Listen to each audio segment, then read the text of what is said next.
You're muted. You're muted. Hey. Appreciate it again. Hey, everybody. How are you today? Oh, man. How's it going? I mean, feels like I've been nonstop. Thankfully, you had some issues, so I was able to eat a sandwich real quick right after I got home from work. But again, been nonstop in the best way possible. But it's crazy. I don't really get a chance right now to even read my comics, which is sad, but it's a product of the beast, right? Yeah, I know that feeling. So, we're getting there. What killed me when my internet went down was I had just done like an unboxing video. And because I'm like in a warehouse now. Oh, wow. And that you're only seeing like a third. Oh, wow. If I spin the camera the other way, my comic book collection came back. Hey. And, along with a whole bunch of other stuff. So I'm like. Did I just see that? Do you sort or did you put your boxes sideways against the wall? Is that how you go about it? That's how the moving guys did it. Oh, it might be something I'll have to look into because it doesn't look bad. Yeah, the only thing I didn't like is they didn't cross hash them. So I'm like, I go, if I hit them just right in my wheelchair, I'm going to be like really mad because a whole bunch of books are just going to come flying out everywhere. Yeah. But no, it might be something I'll have to do. I literally have I have way too many boxes to know what to do with. I could probably open my own store with just what I have in my apartment. It's nuts. Yeah, I've got, let's see. 1, 2, 3, 4, 5 rows.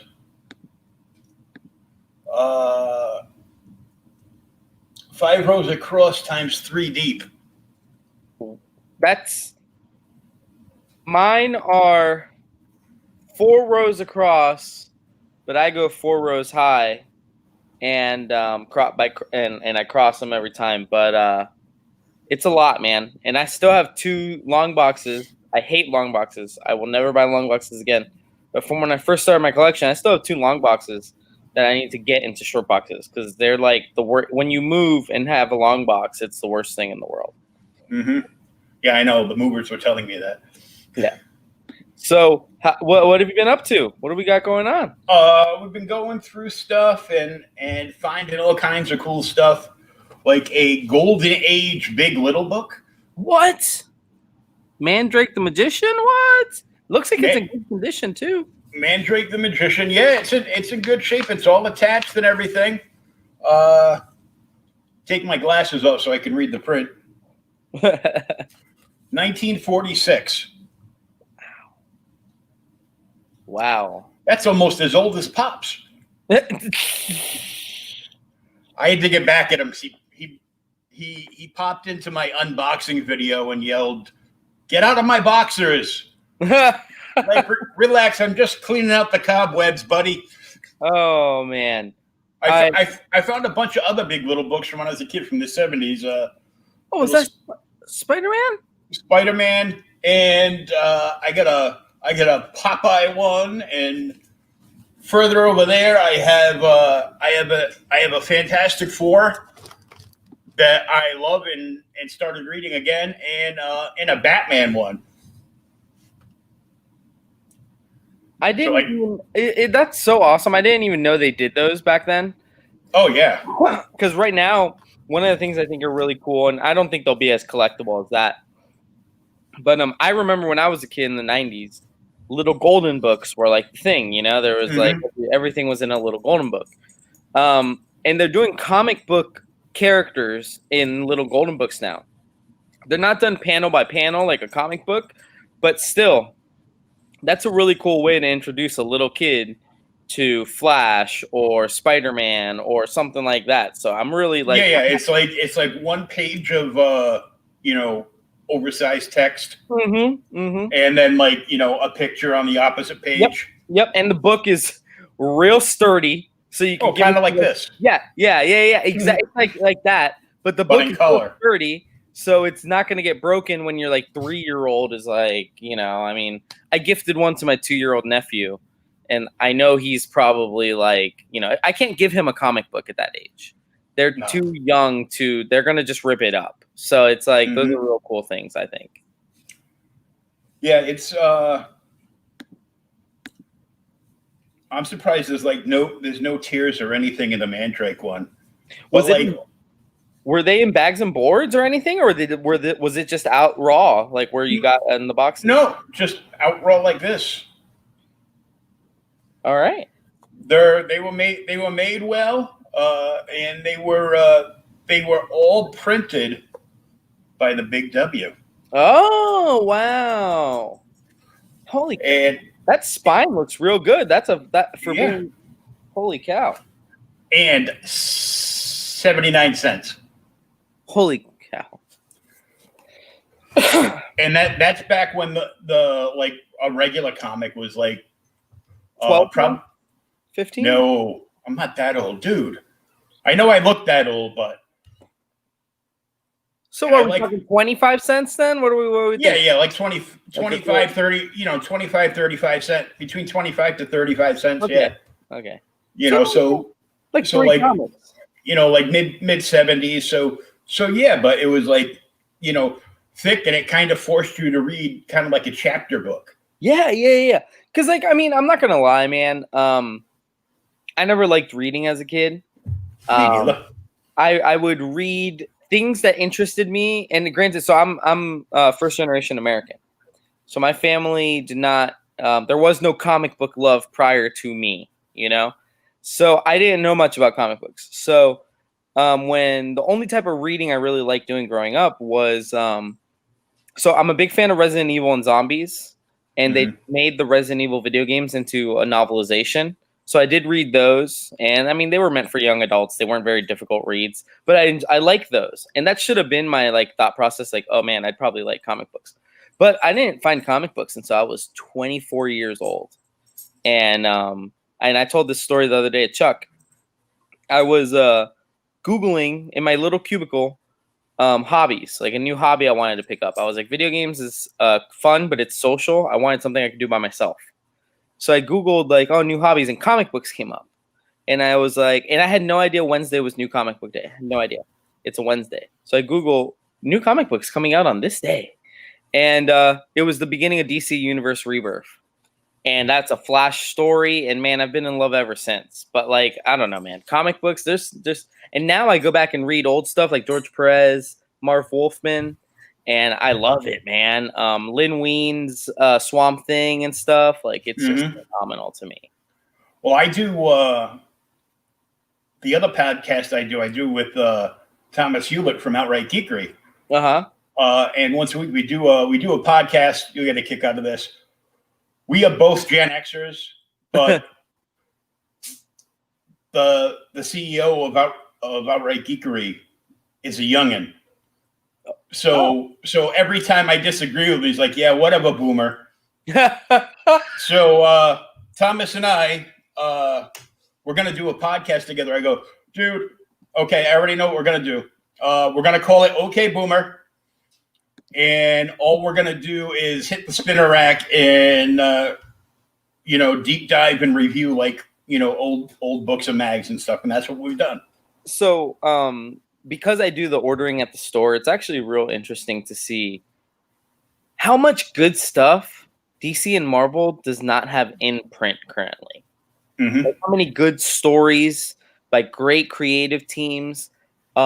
If you want to go back and get Volume 1 of New Teen Titans from Marv Wolfman and George Perez, you can't get that at a comic shop unless they have it like in backstock, because it's no longer orderable through Diamond. So like that's an amazing story. Like, you know, the anything Wolfman and Perez worked on together is like, to me, stuff that you should have in your shop. And it's like DC makes it hard to do that, and Marvel does the same thing. You know, I'm not choosing sides, but Well, it blows my DC mind. isn't in charge of their omnibuses and trades and all that stuff. That all goes through like a third party. Oh, really? And if there's an Ollie's anywhere near you, Yes. you need to cruise the Ollie's. When Oh. Toys R Us closed down, Ollie's bought out the majority of their G.I. Joe and Transformers stock from Toys R Us. Wow. And it was a lot of the stuff that they got. I'm sure most of it's gone now, but a lot of stuff that they got were exclusives that were coming out for Christmas of that year. They also got and carry a ton of trades. And at one point, they had so much backstock trade from DC that like the soft covers were anywhere from $3.99 to $7.99. Hard covers were, including omnibus editions, were like anywhere from $20 to $49.95. Yeah, I've been to Ollie's before to check out their like a couple years ago. Well, no, like a year ago, they started getting a ton of blind DC blind bag type of books, type of packs. But in them, you could see that at least one of them was those black bag Harley Quinn little black book covers that came out in like 2016, I think, or maybe even a little earlier. Yeah, like 2015, I think. Yeah, 2015. I'm a sucker for those things, especially because some of them had the pencils instead of the inks and everything like that. So I'm a sucker for those. I went to my Ollie's and I cleared them out. Like, I absolutely got, I think it was 5 or 6 packs. Not every single one was a Harley Quinn like that, but each one had at least one Harley Quinn in there. But for the pack, which was 5 comics, all DC, I think it was $4.99. Like, yes, so $1 a piece. $1 a piece, and these are new books. This isn't dollar stock. Like, you know, this isn't 90s Image. Like, I mean, can't beat it. I've never checked their trade paperbacks though. Like, I've never ventured too much further. Well, I went into the dollar store and like years ago before I was in the wheelchair, and with my daughter, and I looked up and they had comic book packs. I'm like, oh, this is neat. Daddy, can I get a toy? Yeah, sure.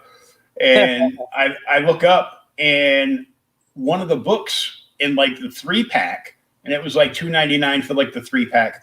One of the books was that 90s Thanos solo series #1 that at the time was popping off for like $30 or $40. Yeah. I bought all the packs, listed the I bought all the packs I could. I ended up getting like 7 of them total. And I sold them from anywhere from like 30. One sold for 50, and the rest sold for about 30, 35 plus shipping. It's crazy how the places that you least expect it. Because right now, what I'm noticing, because I have the Key Collector app and everything like that, is the Walmart, because Walmart does those variants and everything like that with Venom and everything. See, everybody's got a Walmart. Everybody goes to Walmart. Like, it's not like I like to use the term honey hole. Walmart's not a honey hole. Like, but Ollie's, some of those smaller places. I mean, I'm in Orlando. What sucks is every comic shop, like as soon as something gets announced, every comic shop in town is hit by like a million different people. You know what I'm saying? Like, but there are a few little places off the beaten path that are nice little spots that you can find stuff at. And, I envy sometimes people in small town America because I know they probably find some pretty good stuff in their back issue bins over there. Oh yeah. Well, I was talking to somebody that went to Ollie's Bayou like last year, Mm-hmm. and they were like, "Don't just look in the front because they had like these big, the big bins, Yeah, the big bins in the front with like all the.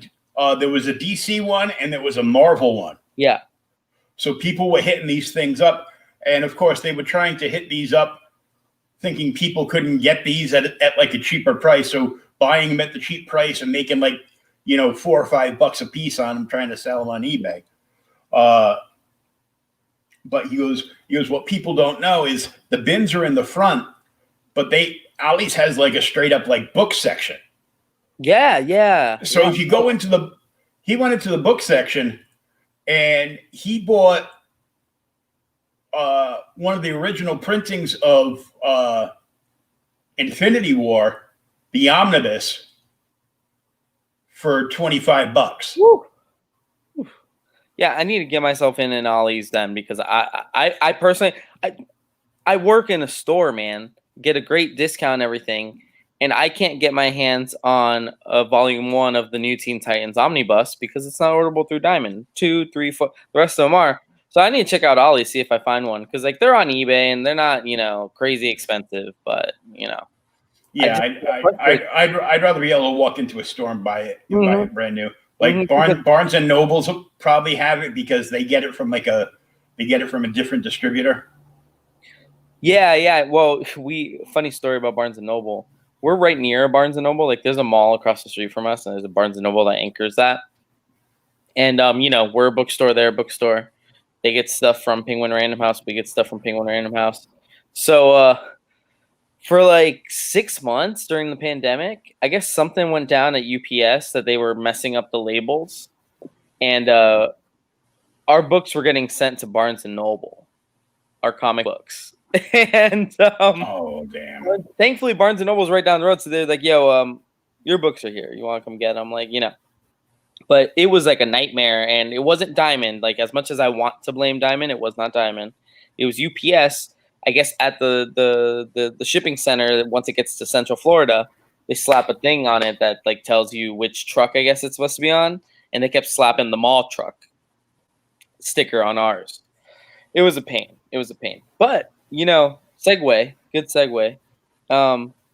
That's kind of sorta not that story specifically, but things like that and Diamond are part of the reason we started doing a lot of self-pub. Well, my idea went up to do self-published books in the store because I know in New York and California they're still like shut down, but if we were to be shut down here in Florida, we wouldn't be able to get new books from Diamond, right? But if Diamond were shut down and let's say our customers are saying, "Hey man, I'm caught up on everything. I need new reads. What do you got?" I know that I can go into like comics related madness. I can go SpinWiz and I can be, "Hey guys, got a store. I need some books. Let me know and we'll pay. Let me know the prices." And like I know that people that do self-publish are hungry. They're always hungry. They're always trying to sell their books. And so that was one thing that like had to start thinking about this. We said, Diamond is not the only way to get comics. Is it the only way to get Marvel comics? Yes. But it's not the only way to get comics. So we wanted to extend our avenues. And I mean, I have to thank Comic Related Madness and Pops and all those people because literally, like, I was watching CromCon. Let's see, we're on 10. Might have been CromCon 7. And I'm watching all these amazing people talk about their books. And I'm like, yo, I want these in the store. And that's how it started, man, right there. Yeah, I wrote you up as the indie comic book pimp. Yeah, I love it. It's funny, though, because, like, there's no formula to what I'm trying to do. And I'm not saying that in the sense of, like, oh, I'm Mr. Original. But I'm saying there's no formula of saying, like, this type of independent self-published book is going to sell, It's kind of just, like, I know my customer base for the most part, and there's totally different types of readers out there. And then I kind of get the feel, and thankfully everybody is willing to send me like a PDF so I can read it and everything. but I typically know which books are for which customers. A great example of that is Eric Dominguez's Blood of Gods. When I saw his pitch and read his book, I immediately thought to myself, that's going to be a perfect book for our D&D community. The people who love D&D but also read comics are going to love that book. We bought 10 copies. We have, I want to say we usually have 8 to 10 people that buy the D&D comic books that come out every so often. So, like, we've pretty much almost sold out of Blood of Gods because people, a mixture of people supporting the self-published book that's signed, and then the other part is people actually enjoying that book. People, I tell them it's Elder Scrolls. I tell them it's your D&D campaign in a comic book. It really is, and they're sold. You know, I don't have to do too much more. Eric's a super nice guy, and he's been on our show. But honestly, the book sells itself half the time. Oh shit! Hold on. Uh-oh. Kayla, what was that? Why'd you do that? Hold on, give me 1 sec. Why don't you bark at the cat?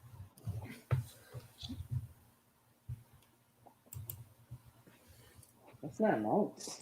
That's not nice. So while we have a small break right here, going to give a big shout out to our sponsor at SpinWiz Comics for sponsoring this video and all our other videos for that matter. At spinwizcomics.com. They are a webcomic and indie comic discovery platform. You can download the app on both iOS and Android completely free, and you can read hundreds upon hundreds of free comic books. That's right. Go check them out for yourself. SpinWiz Comics at spinwizcomics.com. And here's just a quick look of what it could look like on your device.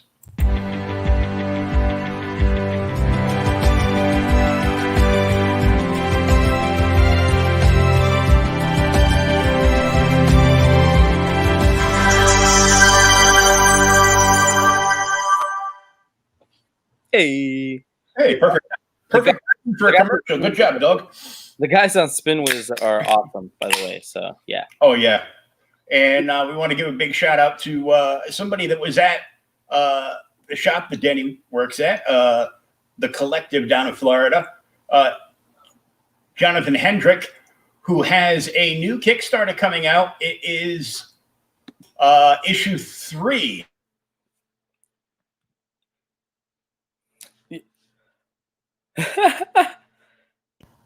Damn it. It keeps doing this. I sent a note into the publisher of StreamYard. I'm like, this thing just keeps muting me. I'm like, I know it doesn't like hearing my voice, but what the hell?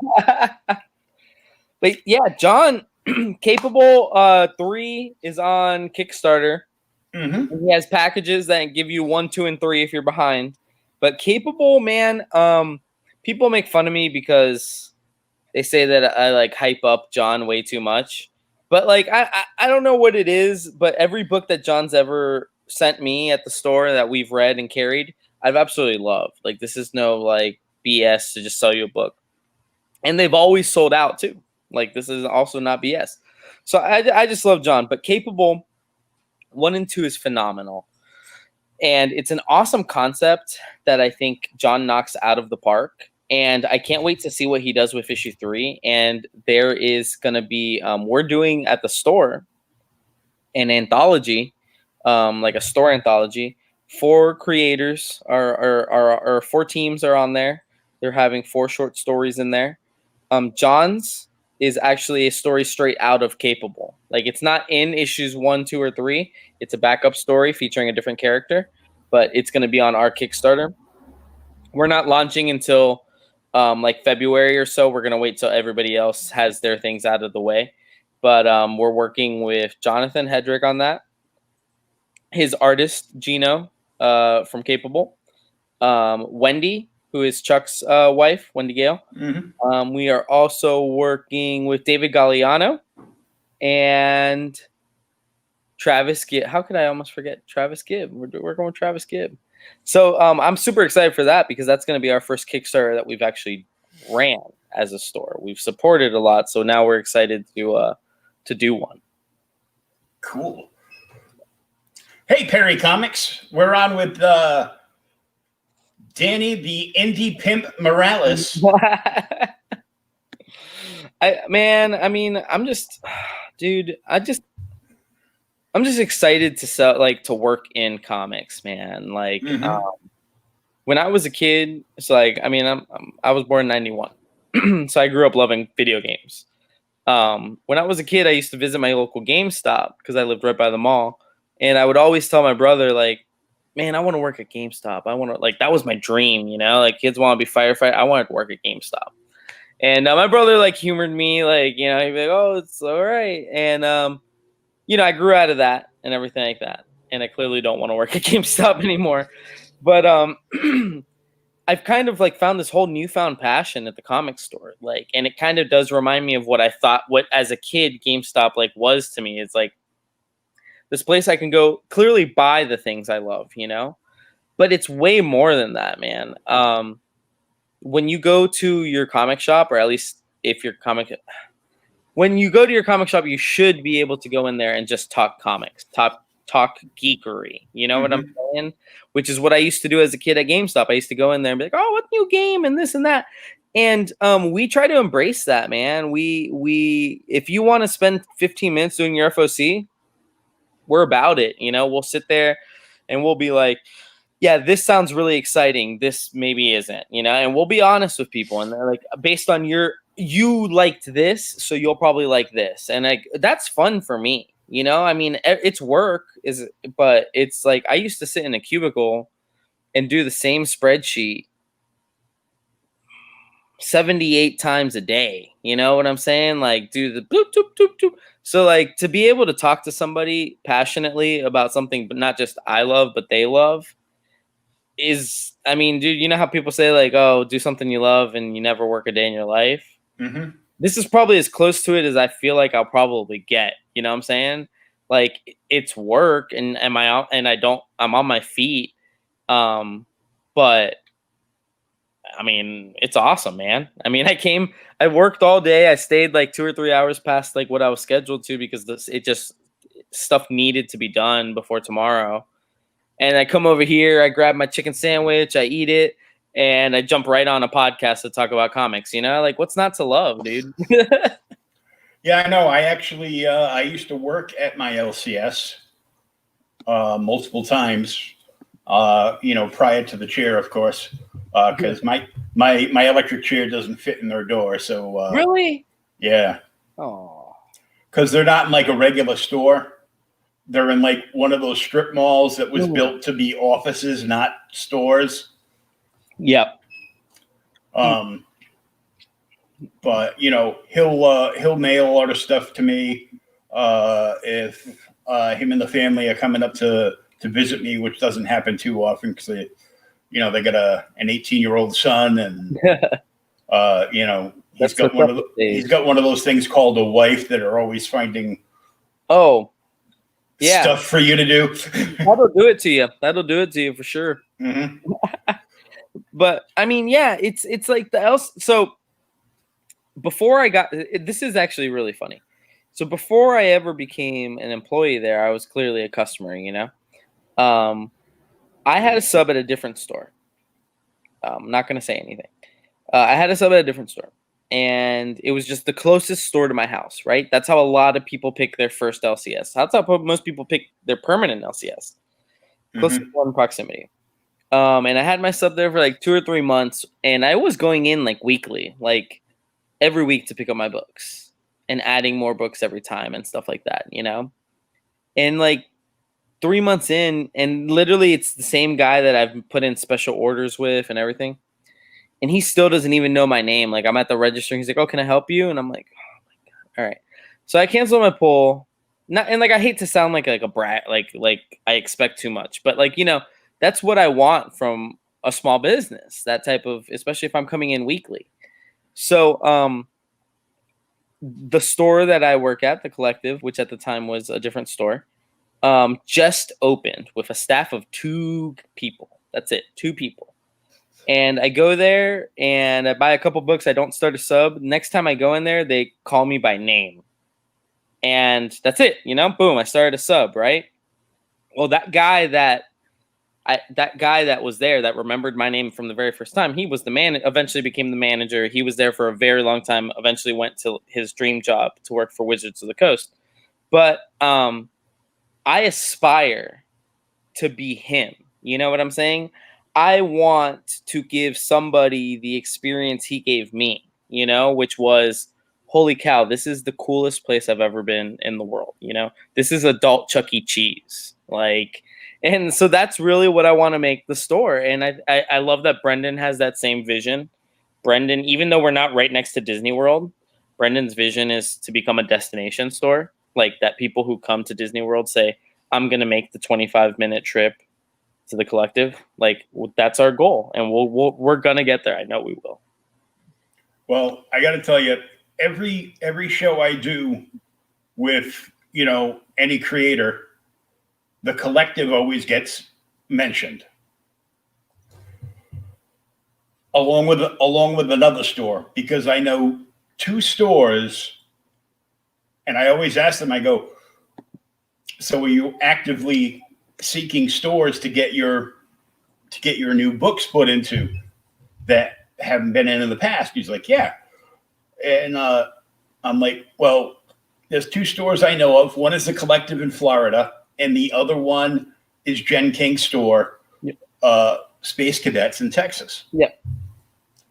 I go, and of course, Jesse James Comics out in Arizona. Yeah.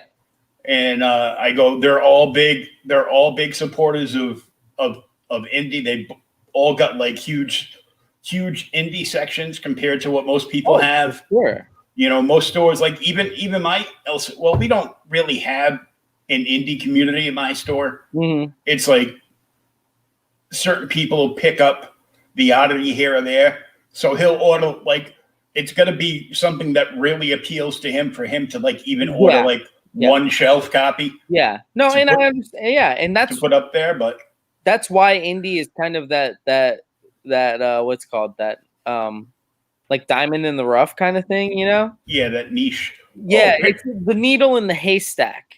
Oh, Perry, you're in Florida? What part? We're in Central Florida. But yeah, it's like that needle in the haystack for some people because when I still didn't have a specific LCS up here, I went to like 5 or 6 different stores and the selection of independent was vastly different. I would walk into one store and then go to another and not know that said comic existed because the other store there was no trace of it, you know? Mm-hmm. So I'm not going to lie to you. FOC is hard. It is there again, another thing that there's no exact formula, you know, Marvel drops a new #1 every couple weeks. Oh, out near Tampa. So you're probably only about like hour and a half, maybe 2 away, depending which side of Tampa you're at. We're in Altamont Springs. So like just east of Orlando, right off of I-4. So like you wouldn't even have to like get off I-4. But well, yeah, you'd have to get off I-4. We're not on it. But anyways, we're building our comic shop right on the highway. Yeah, man. There's gonna be a rest stop, and dude, we should build a comic shop at the rest stop. Like, boom, come on, let's go. Let's get the money funded. It'll be on a Kickstarter. Anybody working the late shift might have to do a little extra for one of the truck drivers, but that's about it. Oh man, but yeah, it's just like it's real fun to like see what some of these people are working on. Mm-hmm. And I follow in Travis Gibbs' words, all these #1s and awesome books are exciting and everything. You know what really gets me excited? Issue #2. Because people are skeptical. They have fully embraced the collective initiative. They have. We have not seen an issue 2 yet. Hold on. No, we have seen. So Joey Pineda already had issue 1, 2, and 3 of his book done. So he shipped us issue 1, 2, and 3. Mm-hmm. Frank James Bailey already had issues 1, 2, and 3 done. He shipped us issues 1, 2, and 3. But no book that we've gotten a #1 of. Actually, technically, Jonathan Hedrick will be the first person who we've carried their book that we supported the first time, and they are now hitting the sequel, as I like to call it, which is big to me. I'm not. Travis Gibb is another person here. So I know Travis is giving us Voodoo Nation's #2. I'm well aware it's coming. So I'm not worried about it. But when you get that issue 2 out, it gives you that legitimacy that people are like, oh wow, this guy's here to do this every couple of months. Like he's gonna do it. You know, it's easy to put out an issue. You can work on an issue for years and years and years and finally drop it. Working on some sort of schedule, even if it's every 6 months. If you're dropping an issue every 6 months, that's phenomenal. Oh yeah, even that's big because I mean a lot of people don't like. I realize because like you, I've been in the comic business. Since I was 16, I started working at the store. Yeah. Then the owner found out that I was like bunking school to work at the store for comic. I wasn't getting cash. I was getting credit. So I'm like, so I get to hang out at the store, talk comics with people, and do backstock and pricing. And you're going to give me free books. Yeah. Sign me up. Hold my root beer. It's just crazy like that. Well, since Perry is talking about a lot of the YouTube community for comics being located in Florida, a lot of creators. Oh, a lot of creators. Fans. So I'm going to mention a creator that a couple of years ago, just about 2 years ago, moved out of Florida, but he was a regular guest at MegaCon, Martin Dunn. And Martin and Javier Lugo made this book that Blizzard bought and turned into the Overwatch game. Now, the book in my hand is called Project Overwatch. So Blizzard turned this, and this is just an ash can. And it's an era ash can because the printer forgot to include like 2 pages. And one step further, Javier did a sketch on the front cover of one of the characters. And anytime I try to search online for any information, like price-wise, if anybody's got one and it's kind of like a rarity, because there were only like 9 of these printed. There's none around. Yeah. They had like 1 or 2 like leftover that they didn't bring with them. And all the rest, they had to hand over to Blizzard for the deal. Let me see that. Oh man. This is the book that started the Overwatch game. That is awesome, man. I love little things like that, man. I love error books and like crazy rights. Crazy rights stories blow my mind. Like I can watch the documentary about the Fantastic Four movie from the late 80s or whatever, the one that like never got released. I can watch that for days because learning about how the rights work on things is nuts. Dude, Perry, MegaCon, we're crossing our fingers that it does happen this year. I don't think it'll happen in April. Like they're planned, like they scheduled it. I think they just scheduled it to make sure to say that they're doing it. But I really do hope it happens this year. And if it does happen, definitely swing by the store.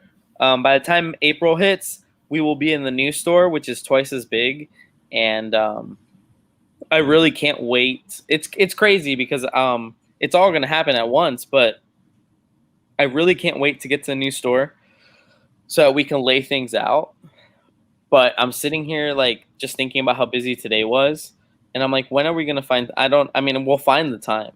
But when we're going to find the time to do any of that is beyond me because like between ordering and keeping the store up to date and everything, like, holy cow, is this like a 24/7 job sometimes? You already know what's going to happen. It's going to be triple shifts for like 3 weeks because you're going to work from sunup to sundown. And then when you lock up, you're going to be packing and moving stuff to the new store and doing setup at night. So you're going to sleep about 3 hours a day. Yep. you're gonna drink So much coffee. I drink so much coffee now. Oh. And I get help because I'm crippled now, basically, all disabled. I have a PCA that helps me, with shopping and this, that, and the other thing. Uh-huh. And he knows that I go, if something is on sale, as long as it's something I use, if it's on sale, buy it. Okay. All right. So my flavored coffee went from flavored coffee to dark roast. Oh, because it's on sale. Because it's on sale. So this week I've gone through an entire pound of Maxwell House French roast, dark roast. I have another 1 pound can of dark roast behind that. And then in one of my boxes, I found one of the big giant office things in Maxwell House that's like this big. It's like 4 pounds, like 3.5, 4 pounds of coffee. Yeah. One of the big plastic things, and the lid actually seals on it, so the coffee's still good. That one is full. I think I made 1 pot of coffee out of it before I ended up in the hospital. Oh man, you got so much coffee. So I'm like, that's probably enough to maybe get me through January. That's a long time. It's a long time. So the back cup, it's like one of the, I have that same exact cup, I'm pretty sure. I think one of the changes. My daughter gave this to me for either my birthday or Christmas, like last year. Yeah, I think mine. I have one that's just the front side of that, like Gotham with the signal. Mine doesn't have Batman on the back. That's really cool. So it changes with the temperature, and I'm like, well, there's one that really changes with the temperature that I'd love to get, which is the old classic Star Trek mug. So when you put the hot coffee on it, the energy, the transporter beams them out. Oh, and when it starts to cool off, they start to phase back in. Yeah, that's awesome. Well, I've got this one, so he'll come over and make me breakfast, like, toast eggs and sausage in the morning, and he'll make me 1 cup of coffee in this, and then I've got a big oversized tumbler from Dunkin' Donuts that holds 2 of these cups in it. Oh. So I start the day with basically 2 cups, but they're actually 3. And I start my day, and then I at least have I'll have another cup with lunch, another cup with dinner,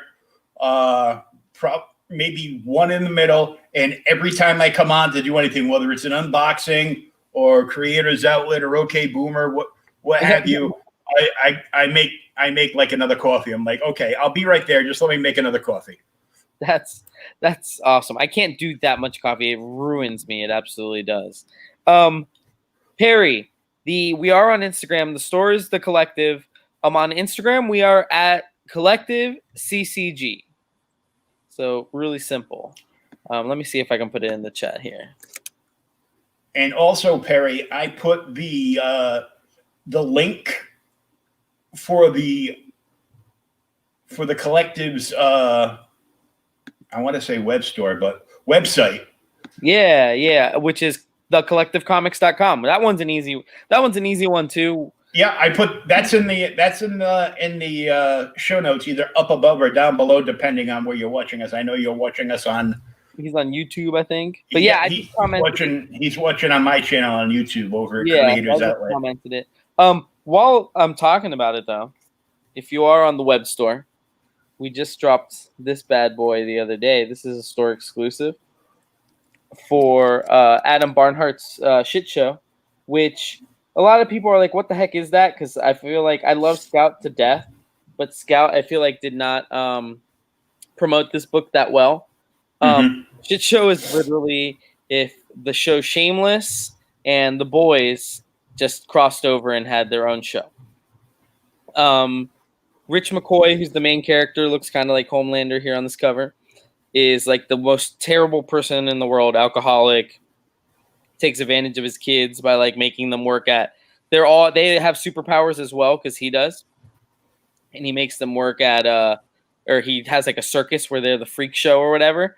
But by the end of the issue, the big baddie, essentially his version of Darkseid, returns, and it's like, shit, now I gotta probably get my kids and start fighting, some bad guys or something now, right?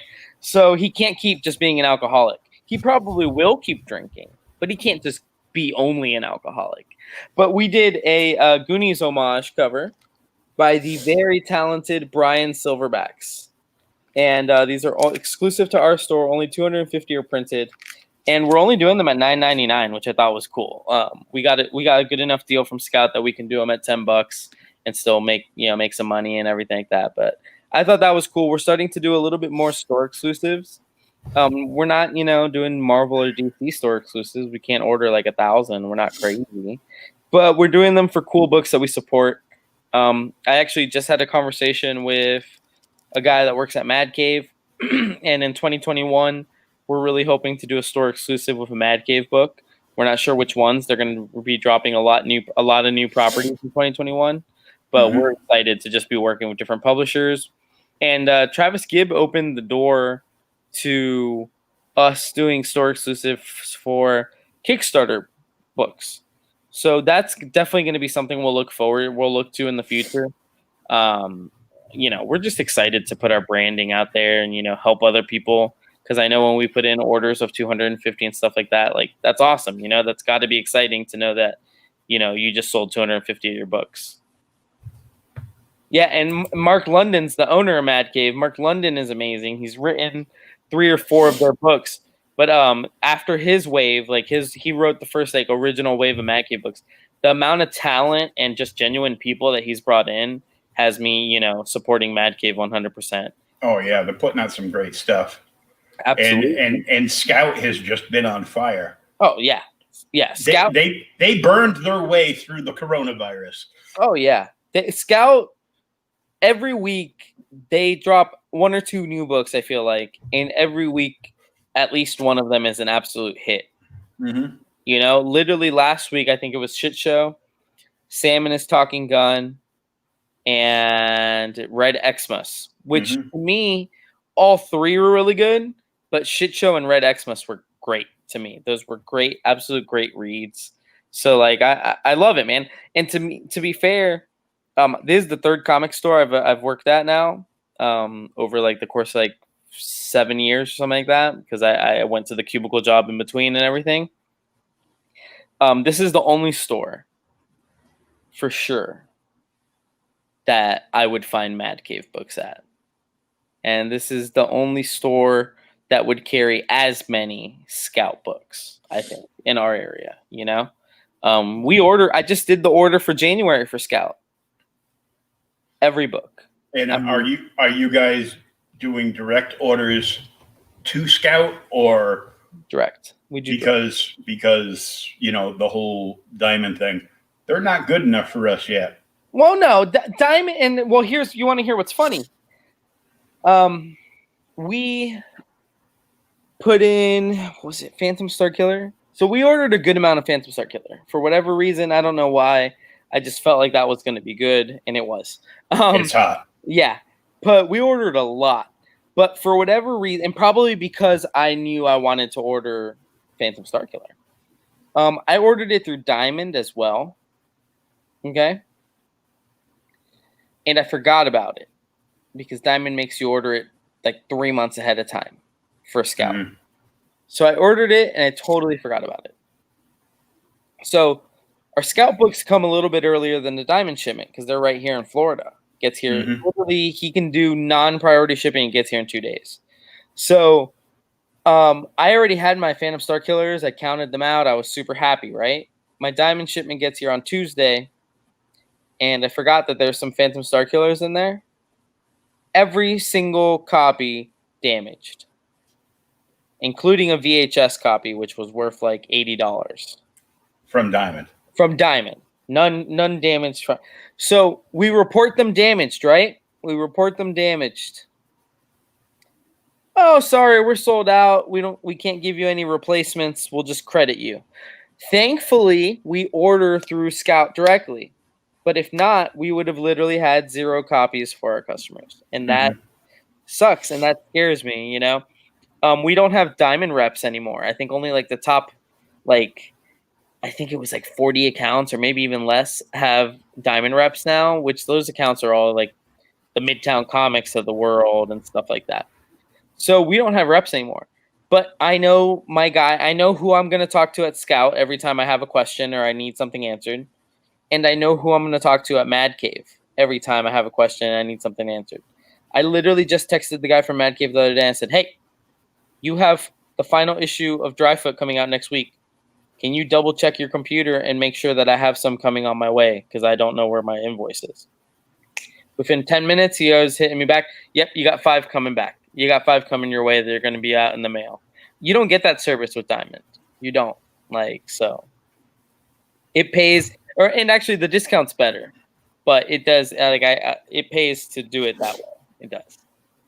And they do something that nobody else does, is they offer readers to be able to sign up to get a mystery box every month.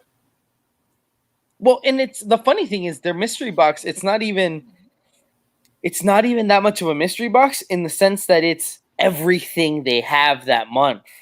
Because I was looking at the last 2 months worth, it was literally every new #1 that they dropped that month, plus every ash can. Every ash can, plus every Concrete Jungle was on issue 3, so it had a Concrete Jungle issue 3 in there, and like things like that. Yasmin was on issue 5, so it gives you everything.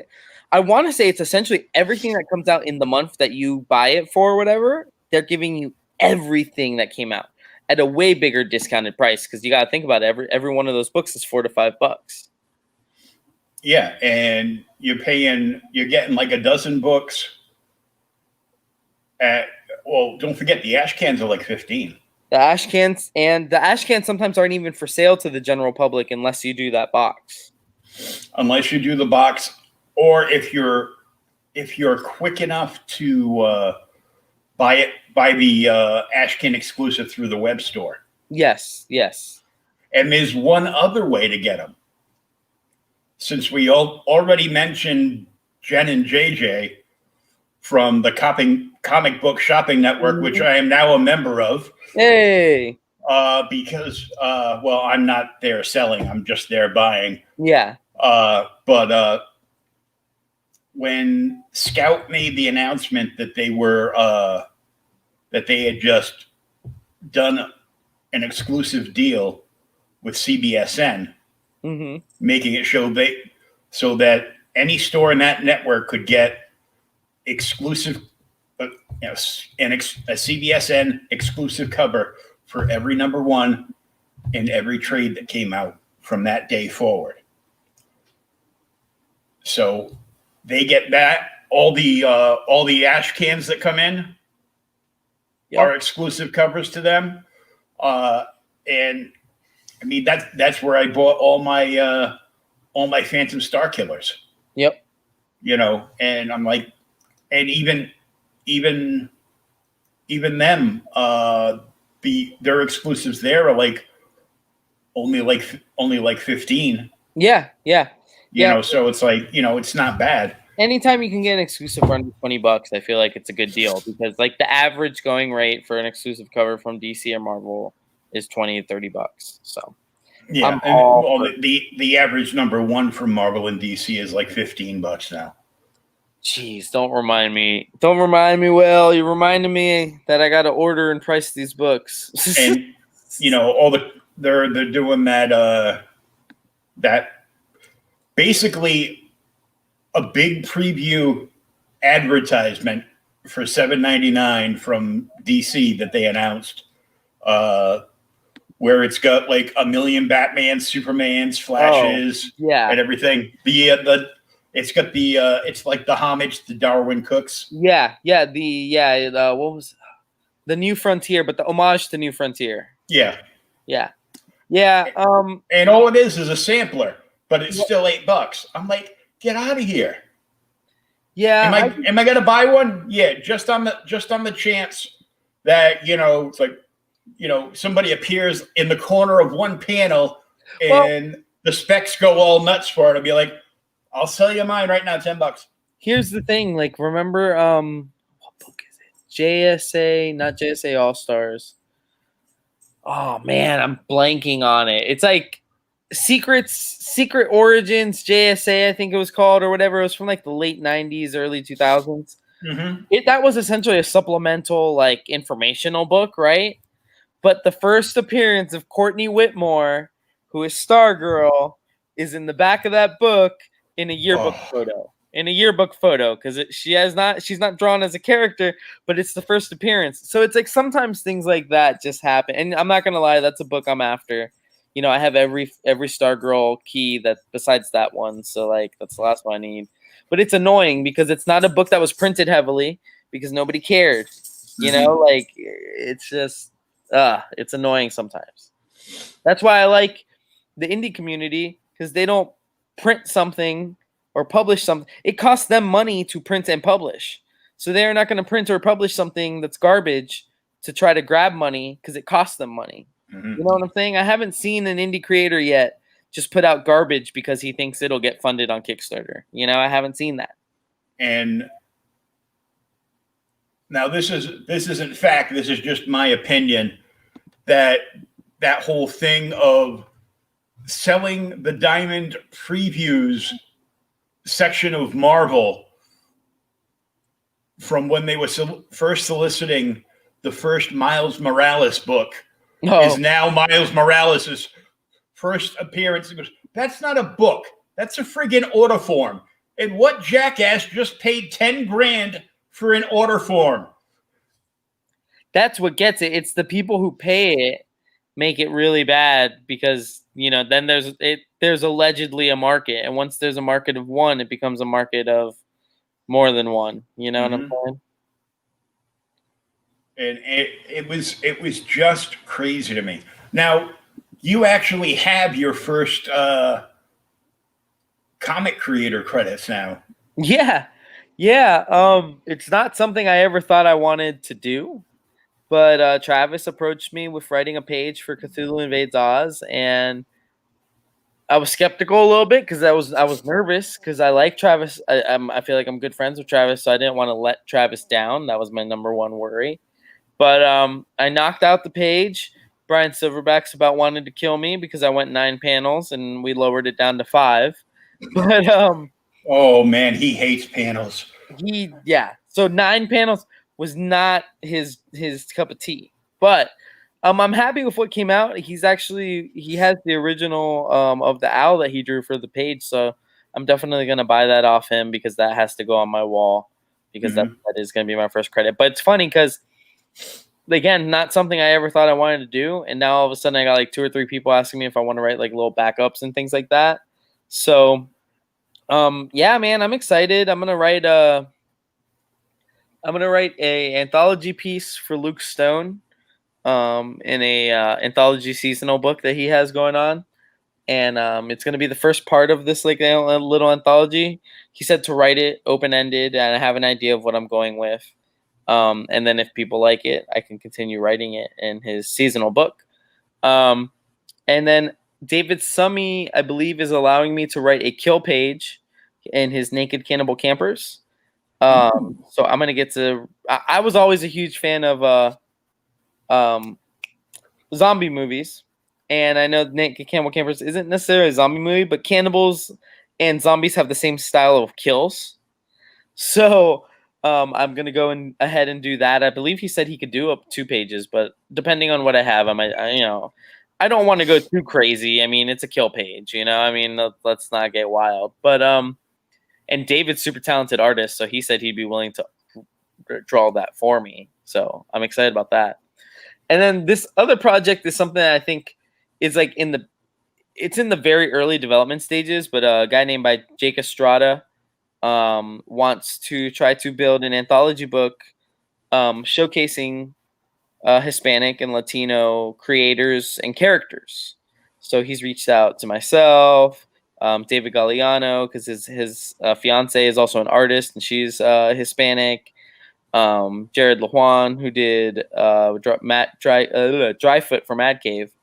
So we got a pretty cool group of people. I think Eric Dominguez from Blood of Gods is involved. So we got a pretty cool group of people, and I'm really excited about that one because I've always said representation is big. It's hard to get Spanish people into comics if they're just reading about white people and black people. Like they want to see themselves on the page, but they don't want to just see. Just like I always tell people, as a Hispanic, I do not want to see Superman. I don't want to see Clark Kent be injected kryptonite into his blood and then some Spanish guy from I don't want to see a Spanish Superman. I want to see a new Spanish character. And you don't want a tokenized character. You want something original and new. Because it's like, look, you can do that. Like they did that on the Super Friends show. Like later on, they had El Dorado, who I thought was a pretty cool character.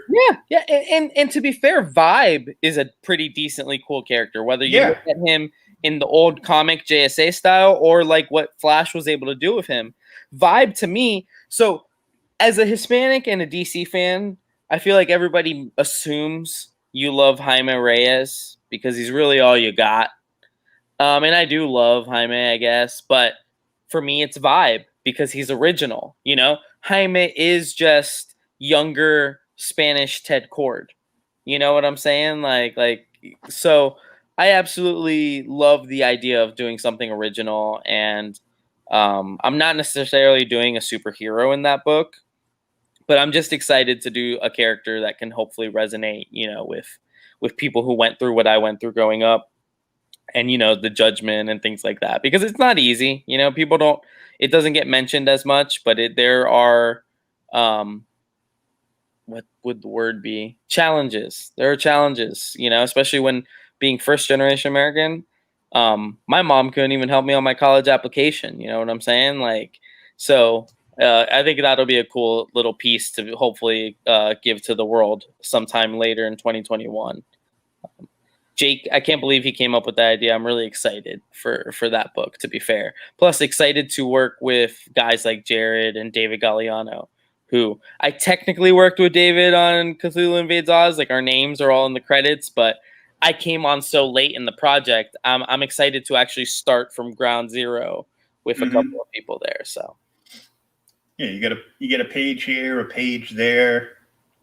And shoot ideas off of each other because I know that's gonna happen too. So yeah, I'm excited to go through that whole process. Yeah, I had Brian on the other night, and for everything that I've gone through since 2016, he's like, "So, you ever think about writing a book for that?" I go, "No."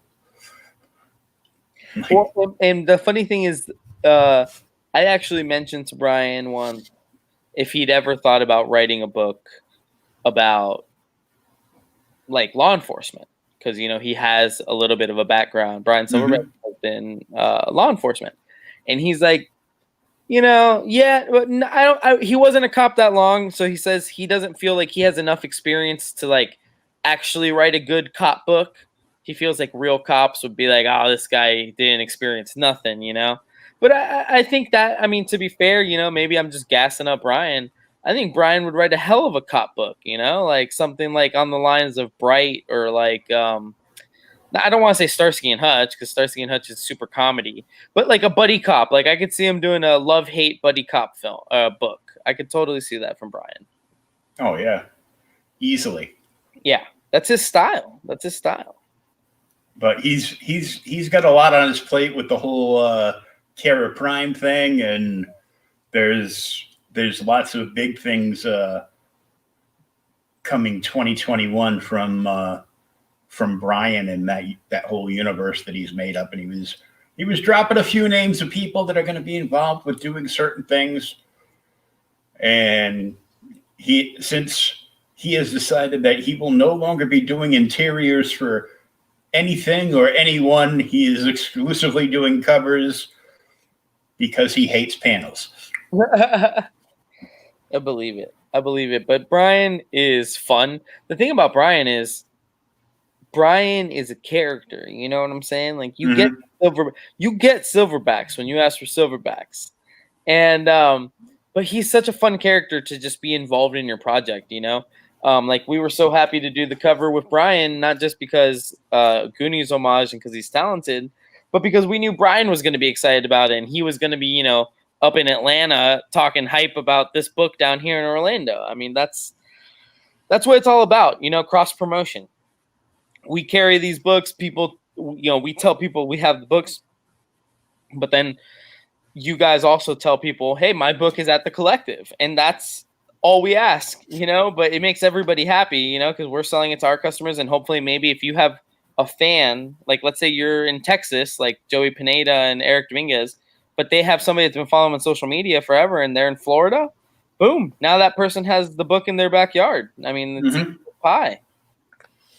Yeah, they get a hold on that book and take a day trip over to the Collective. Yep. And pick it up and then look around and probably end up, a big comic book store, and you guys have a fairly sizable one now, and it's about to get a whole lot bigger. If you go into any comic book store just to pick up your pull list, it's like going to Costco. You go to Costco for like milk and eggs, and somehow when you leave, your receipt reads like $179. Yep. It's like, how did I spend that much? Pretty much. But especially now with all the indie books, because like you go in there and you think you knew what you wanted, but like 8 indie #1s came out in the last 2 weeks, and at least 3 of them are freaking hits. You know what I'm saying? And all of them are good. So it's crazy, man. But it's exciting times. I tell people, it's an exciting time to be a comic reader. I can't speak for investor, speculator, whatever. But if you are actually opening up your books and reading them, it's a heck of a time to be in comics right now, because there are really good stories out there. Now, I want you to tell everybody, if they go into the Collective, tell them describe to them how you guys have set up the independent section plus the spotlight. So when you come in, we have our comics, like many stores do, all on the DC, Marvel, independent. So our store, independent, was the first one you would run into. And what went before that was the New Week trades. We started realizing, during the pandemic, there were less and less trades coming out. So we were like, we don't need this whole thing for trades. And we started with 47 Furious Tales from William Sam Quentin. And it grew from there really fast, because apparently a lot of people want to put their books in comic stores. But so that shelf went from being something that was filled with four rows of trade paperbacks to now being 4 rows of self-published books. Almost all of them are signed. Occasionally we get them from Kickstarter. Sometimes they come straight from the printer. So they're not all signed, but most of them are signed. We don't charge anything for the signature. We just get that from the creator, But they're all self-published books, like I said. All amazing people. Just as much as the books are good and it matters what's in the PDF when I'm like reading it, it matters how this person pitched it and approached us and everything. Everybody that we have on our shelf, we believe in, and we think are great people, and we think they deserve the shot. They deserve the opportunity. And that's what we have. It's the Collective Initiative shelf. It probably features about 24 titles. No, it features 21 titles, about 24 books, because there's a few, like I said, 2s and 3s in there now. But people like Travis Gibb, Luke Stone, David Galliano, Matt Knowles, Steph Cannon, Frank James Bailey, William Sam Quinn, Eric Dominguez, Joey Pineda, our local Ethan Kennett's on there. I hope I'm not forgetting anybody. Oh, Jonathan Hedrick, of course. And that's it. I think that's it. Oh, Shane Morrison from Ungodly Champion. We just recently got his Kickstarter in. Really fun book. We got that. He sent us some prints. Dominion from Baron Bell, Dr. Baron Bell. I know he was on Pops' show. We have his book. It's selling really well. And then we just got in Mike Becker and Mark Stencil's, oh my God, Young Offenders off of Kickstarter. It's a very, like, I don't want to say it's a parody book, but it's very much in the vein of Young Avengers and Young Justice, but a little more fun and everything like that. So we are supporting on Kickstarter. We support on Indiegogo, but it's real easy when people already have the books printed and we just say, what do you want for the book? Boom, boom, send it. Cool, done. But yeah, man, and we're eventually going to put everything from the Collective Initiative online so that people can, get them that way as well. But it really is a grassroots type of thing. Clearly, the creators that we buy the books from, they can sell online as well. So we don't really want to take any of their revenue. It's more of a walk-in thing, but we do want to make it accessible, especially because we do have some curbside pickup people still, because of the pandemic and everything like that. So. Yeah, so people can see, what's in the store, and because people that go in the store obviously will be able to see what's in the store, but at the same time, what your reader, what your regulars like, yes. And then you can, spot like, well, I think you might like this book or that book, and they're right over here, and then when you spotlight a book, it goes right to the front of the store to the counter. Yep. I absolutely love, when I first got there, Steven had created these little things that say like, Dan, it's a blank space, and you write the employee's name, loves this, and it was supposed to be for suggestions, right? But I love it because it gives me a chance to spotlight and hopefully start a conversation on a book that somebody probably has no idea about, because Mad Cave and Scout aren't on FOC. If Key Collector app isn't telling you about it, you probably don't know about it. So I love to have that note there because it's like, yo, I love that, so check that out. And granted, I have a little bit of support at the store of customers that are like, well, you've never let me down with a suggestion, so if you suggest it, I get it, which I love. I love to hear it. But so it is nice to be able to hopefully sometimes put these things in front of people that aren't seeing them normally, Plus, you do your own podcast talking to these indie creators. Yep, on Tuesdays, 5:30 to 6:30, because I've been double booking lately. Just easy. So many people out there, so many good books. You got to, it made sense to have more than one spot. So we go from 5:30 to 6:30, half-hour slots for each creator. Literally, so that means I'm doing one tomorrow. My guests tomorrow are Mark Stencil and Mike Becker from Young Offenders, and Dan Waiters he just recently wrote Homesick Pilots for Image. He actually has another #1 coming out through Vault called A Picture of Everything Else. So I'm having him back on the show to talk about that book, because even though he had 2 books out and they were 2 weeks apart, I have you on the show to talk about a book. That's the book we're talking. You know what I'm saying? Like, yeah, I might mention something you've worked on in the past, but like that time is you to sell the book, So I didn't really talk to him about his other work. I wanted to focus on that current book. So now I'm having him back to talk about his other book. Yeah, makes perfect sense. Yeah.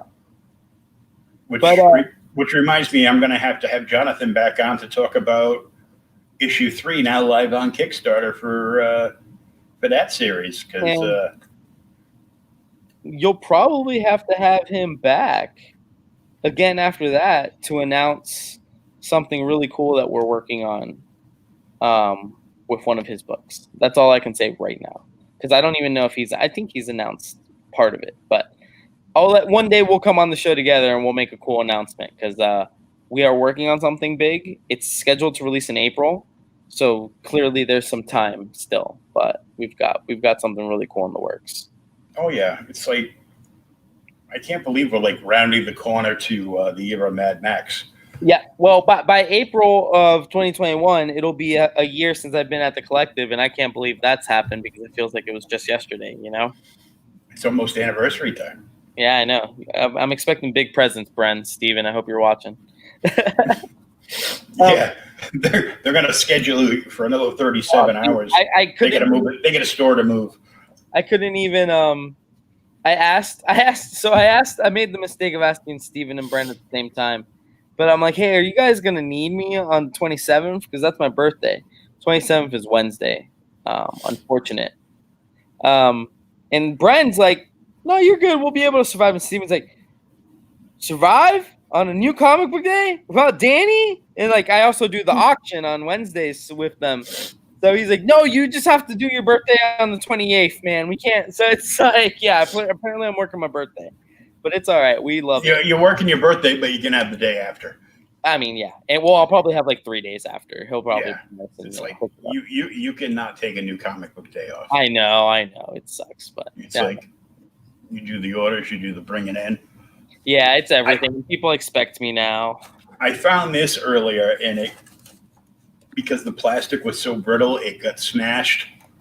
But I was a big collector of Ghost from Dark Horse when it first came out. Yeah. So, what? Where'd you find that? This was on the shelf of my LCS. I bought it probably 8 years ago. Wow.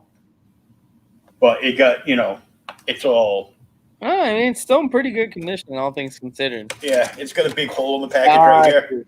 I see. So look, it's Holy Ghost. There you go. That's hilarious. Like Ralph Mouth.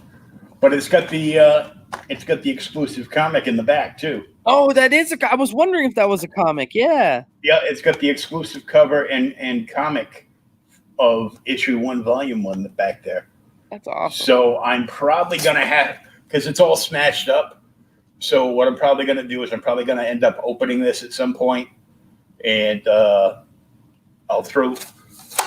check out the issue because I like to read everything, and then I'll throw it in a bag and a board and put it in some kind of window box display or something. Yeah, I bet you it'll look nice. Yeah. Because I'm getting, I'm trying to unpack stuff here and there and, get rid of some stuff and, keep others and figure out where I'm putting. So I'm shifting boxes from here to there. So the toys are going down there. And I found another box that hasn't been opened yet. So I figure I'll open it here. Maybe you can see something cool. Yeah, let's see. I know it's toys. And let me just move that back a little bit.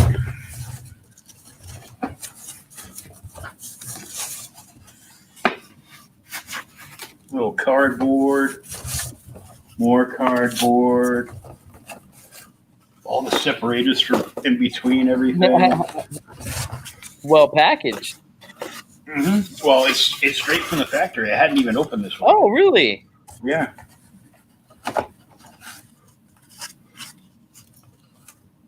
Let's see. Infinite Crisis figures from DC.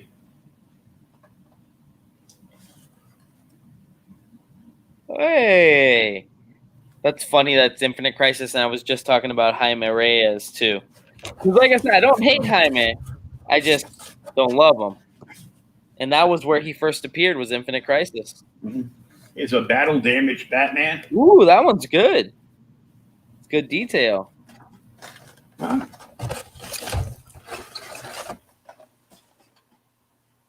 This is the new Firestorm from New 52. That series was pretty much an epic failure, but this figure looks totally badass. Oh, that is. Holy cow. That is. Oh, wow. It goes all the way up? Oh, man. Yeah. It goes from his head all the way down his butt to the stand. What? That is awesome. That is a sick figure. So, yeah, that's definitely a keeper. What do I got here? Oh, we got a We got a Donna Troy. Oh, I did. I always liked that costume for Donna Troy, the black like galactic costume. Mm-hmm. Kind of like the Starman one, but Yep. chick approved. There's two more in here. Oh, and then there's the Donna Troy Wonder Girl. Oh, see, yeah, I definitely always liked the black costume better. So I'm thinking right away that the black costume is probably the Chase figure. Probably, yes, more likely than not. And then we have a very cool Wonder Woman that comes with her sword, interchangeable hands, the magic lasso, and she's even wearing the cape. Ooh, I always love me a Wonder Woman with the cape. Mm-hmm. Those are good. That's pretty cool. What did I find the other day and opened? The DC Unmasked Series 2. There was a Superman in that, and it was mid-transformation. So it was Clark Kent, but he had kind of like, ripped open the shirt to expose the super chest. Yeah. And the accessories that came with that were Clark's eyeglasses and their version of a clip-on shirt and tie. So it had enough white shirt to be, collared with the tie on it, so it would physically snap around his neck and not look right, but it would cover up. It would cover up the S. Then there was a Batgirl, and one head was no cowl, Barbara Gordon head, and the other one was the cowled head. Same thing for Bruce Wayne. Then there was a Martian Manhunter that had the pointy Martian head. Oh yeah. And then the other head was like the 1950s head with like the big Martian eyebrows. Yeah. Like the classic head. And then, as the huge Joker fan I am, which is probably why I bought that box in the first place, was the original Red Hood. Ooh, yeah, the Joker one, right? Mm-hmm. Yeah. So it was Red Hood. It was Joker, as a civilian, and in the tuxedo with the cape and the big red dome. And then the interchangeable head was a pre New 52 classic Joker head. Okay. So you could pop the head off and put that one on there. So that was pretty cool. And the other day I came across about 15, 20 years ago, DC was making those super high-end 1/6 scale 13-inch figures. Yes. You have a couple of those? I got a bunch of those. Oh, nice. We'll have to do a video because I was originally going to be moving, and I think I'm going to keep the apartment another year. So I want to do a comprehensive, I want to show everybody my whole collection because I've been collecting for 5-6 years now, and I'm pretty damn proud of it. But nobody comes to my house, so I got to show you guys everything one day. Same here. Yeah, I got to do a big. I just got one of our customers actually just bought me. I almost cried, but one of my customers brought me a Christmas gift, and I'm not expecting anything. I've only known this guy a year. I've been working at the store less than a year. Buys me a Christmas gift. It's this $60 Flash statue that literally I'd been wanting. He had no idea. I'd never told him, but I'd been wanting and fits perfectly in my collection. So it's just I have so many cool things, but I got to show them off one day. We got to do a video together where we just do. Yeah, I didn't get all the 13-inch figures because on and off I was a DJ for 35 years. Yeah, mostly at the gentlemen's strippy clubs. So I had a lot of money, and prior to having a kid, then I had a lot less money. Yeah. But this was in between work. One club let me go, and before the next club months later picked me up, I wasn't able to buy a whole bunch of the 1/6 scale figures that I had actually ordered, so I felt like really bad. So I didn't get a Robin. I've got a Batman. It's the classic black and gray. Yeah. I got a Superman, not the one I wanted. I get the Brandon Roth one. Yeah. From Returns. I actually have two of those. I've got the cheap like $19 3-foot one that was given to me, but I got the Brandon Roth 1/6 scale. Oh, that's awesome. That's awesome. I got the Flash. I got Aquaman. I actually have two Aquamans. Oh. And I've got a Green Lantern. Ooh, nice. The Green Lantern was the first one I bought, and I fought not to open him, and I still haven't opened him. But it's got the window boxes so you could look at him. Yeah, exactly. And his mask isn't on, but he's got like the traditional Silver Age Hal Jordan mask. Yeah. That actually snaps over the bridge of his nose. Oh. And stays on. That's awesome. And the reason I wanted to open it is because he comes with his power battery. Oh. And there's a little watch battery in it, and if you twist the bottom of his actual lantern, it lights up. I can't believe you've gone this long without opening it. I'm like, yeah, so I've gone like 20 years without opening it, and now I'm going to have to try to think of something else later on tonight so I don't go and open it.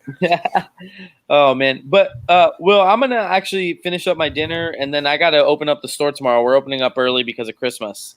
Oh, yeah. I just wanted to get you on, talk about some of the comic stuff you're doing. And we got to do it again. To be honest, when we're set up, we'll give you guys a sneak peek of the new store. So before the grand opening, but once we have the flooring and everything, I'll run you guys through the new store. I'll do this with the Wi-Fi in the store and my laptop, and I'll show you guys everything. Hopefully by then we have a Scout vending machine, tons of cool things like that. We're really going brand wide, like we're really going all in with all this stuff.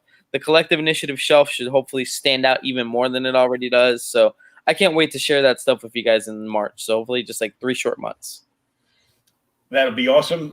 Thanks for coming on tonight, and I'll see your stream tomorrow night with all those guys. Yeah, we're gonna have a real fun one. So join me tomorrow, 5:30 to 6:30 Eastern time, just 1 hour. 2 guests.